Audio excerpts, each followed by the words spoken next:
विधानसभा से 18 प्रत्याशी चुनावी मैदान में है। वही क्षेत्र में जनता के रुझान को देखते हुए कई प्रत्याशियों ने चुनाव के पहले ही अपना हथियार डाल दिया है। लेकिन इन सबके बीच विधानसभा में जंग त्रिकोणीय होने की प्रबल संभावना है।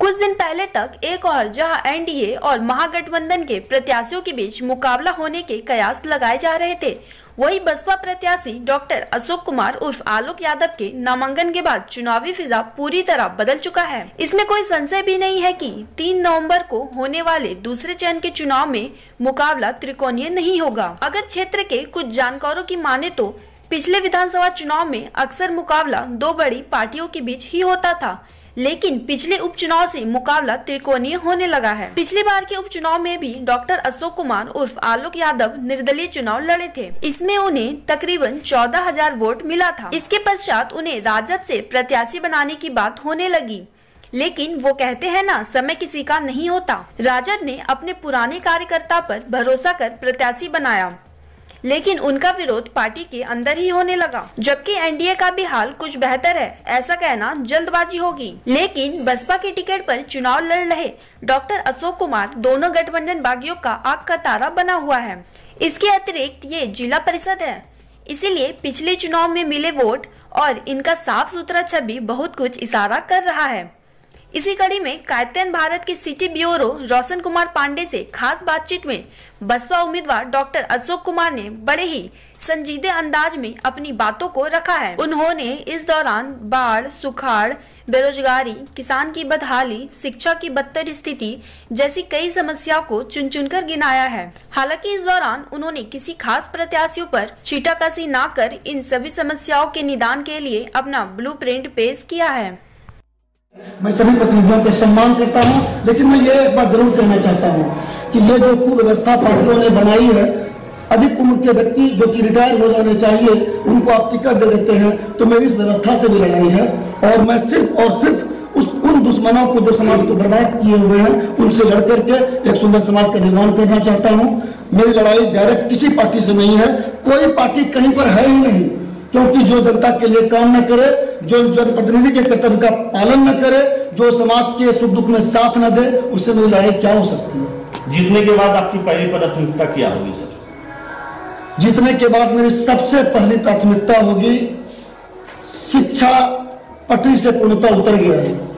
मैं चाहूंगा, मैं सभी शिक्षक भाइयों से आग्रह करूंगा, आप मेहनत कर रहे हैं, आपकी समस्याएं हैं, लेकिन इसके बावजूद मैं आपकी समस्या की लड़ाई लड़ूंगा। लेकिन एक सभ्य शिक्षित समाज के लिए आप दिन रात प्रयास करें और बच्चे को सच्ची और अच्छी शिक्षा दें। स्वास्थ्य की व्यवस्था पूर्णतः चरमरा गई है। जितने रेफरल हॉस्पिटल हैं, नाथनगर, सबौर, जगदीशपुर, जहां पर भी आप देखें वहां पर सिर्फ चिट्ठा में रेफर करने के लिखा जाता है। न एक डॉक्टर बैठते हैं, न नर्स, न कंपाउंडर, न दवाई होती है, कहीं भी कुछ भी नहीं है। रोड, सड़क, नाली आप देखें, रेलवे ओवरब्रिज नाथनगर में, सबौर में, लेलक में कहीं पर भी नहीं है। आप जगदीशपुर में देखें कि कतरनी चावल और चूड़ा का ये हब माना जाता है। किसान उपजाते हैं लेकिन उसको अच्छा मार्केट नहीं मिलता है। एक मार्केटिंग जोन बनाने की आवश्यकता है जहां पर किसानों को मदद मिल सके। आप अगर नाथनगर और सबौर देखें तो यहाँ के आम, जर्दालू आम, मालदा आम पूरी दुनिया में फेमस हैं। यहाँ के आम राष्ट्रपति, प्रधानमंत्री को जाते हैं, लेकिन उन लोगों को मार्केट नहीं मिलता है उनके आम। इस बार अगर आप देखेंगे, किसानों के आम के जो किसान थे उसके पास आम था, लेकिन मार्केट नहीं होने के कारण, कोरोना के कारण वह बर्बाद हो। बात है कि हमारे किसान जो फसल के किसान होते हैं, आम के हों, कतरनी के हों, चूड़ा के हों या चावल के किसी प्रकार के भी हों, उससे सरकार लोन नहीं देती है। जो दलाल होते हैं उसको बैंक से लोन तो मिल जाता है, लेकिन ये किसान महाजन के चक्कर में पड़ जाते हैं और इनकी जीवन बर्बाद हो जाती है। एक चाय और पान वाला अच्छे से जीवन जीता है, लेकिन एक किसान बर्बाद हो जाता है। तो मैं किसान की लड़ाई लड़ना चाहता हूँ। हमारे भागलपुर क्या बिहार में कोई फैक्ट्री नहीं है, कोई कंपनी नहीं है। नीतीश कुमार ने कहा था कि लालू जी आपने एक भी सुई का फैक्ट्री तक नहीं खोला। मैं नीतीश जी से पूछना चाहता हूँ, मुख्यमंत्री जी आप 15 साल गद्दी पर रहे, लोग आपको कुर्सी कुमार कहते हैं, आपने कहां पर सुई का फैक्ट्री खोला? मैं जानना चाहता हूं कि मजदूरों को, श्रमिकों को कहां पे काम मिला? अरे आपने तो 2000 किलोमीटर लोगों को पैदल चला करके मार दिया। मैं आपके ऊपर हत्या का इल्जाम लगाता हूं नीतीश कुमार जी, आपने हत्या किया है गरीबों का, मजदूरों का, किसानों का।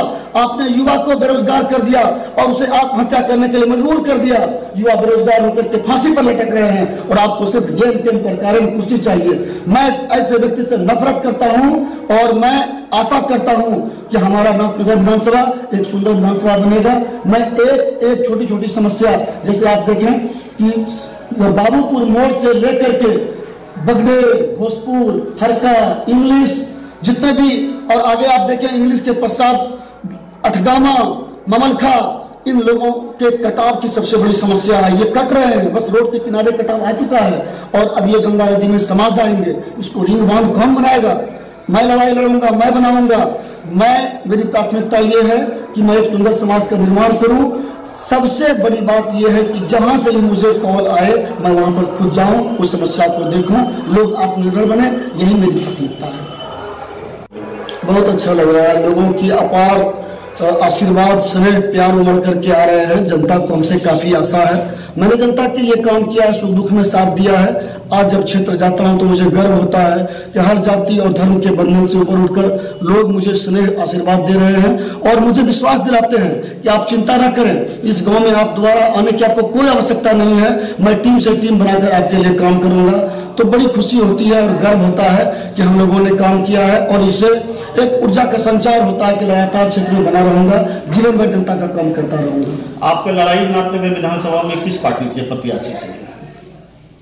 मैं अगर सच बताऊं तो मेरी लड़ाई किसी भी पार्टी के प्रत्याशी से नहीं है।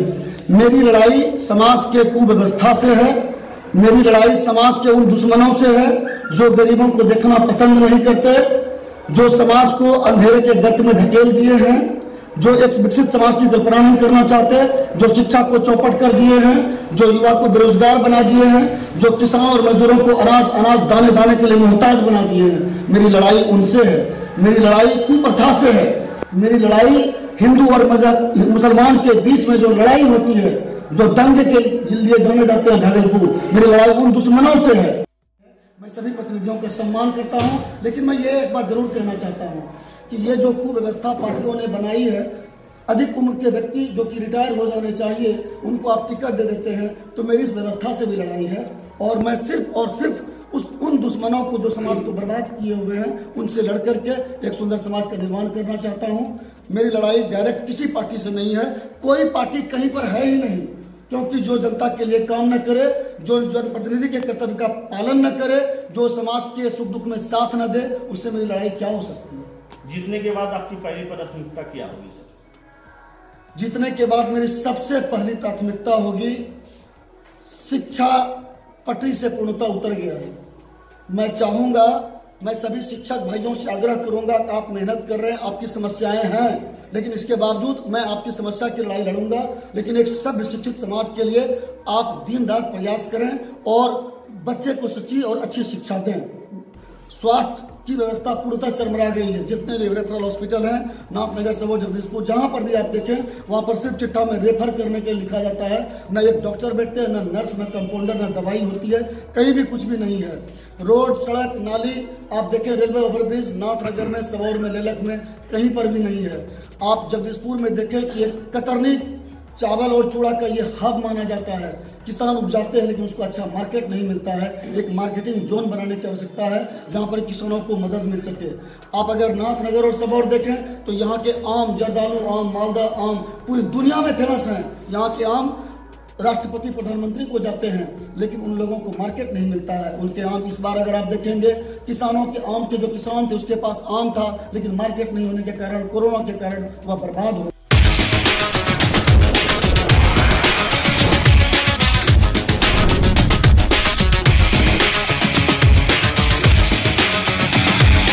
भागलपुर में मां आदिशक्ति महारानी दुर्गा का बंगाली पद्धति से पूजा पाठ का एक खास रिवाज कोरोना काल के लिए विशेष उपयोगी है। वही महारानी दुर्गा की विदाई के पहले मां की आराधना धूमना पूजा से किए जाने का रिवाज सदियों से चली आ रही है। इसी कड़ी में भागलपुर के सरकार बाड़ी के पुजारी विप्लव भट्टाचार्य ने बताया कि मां के आगमन और आराधना के कई तरीके हैं। जो भी श्रद्धालु दुर्गा मां का दर्शन करने आते हैं उनकी मनोकामना तो पूर्ण होती ही है, साथ ही धूमना पूजा के वक्त अगर कोई भी श्रद्धालु आते हैं तो वह किसी भी विनाशकारी बैक्टीरिया से मुक्त हो जाता है। पुजारी भट्टाचार्य बताते हैं कि सदियों पुरानी चली आ रही परंपरा आज भी जीवंत है।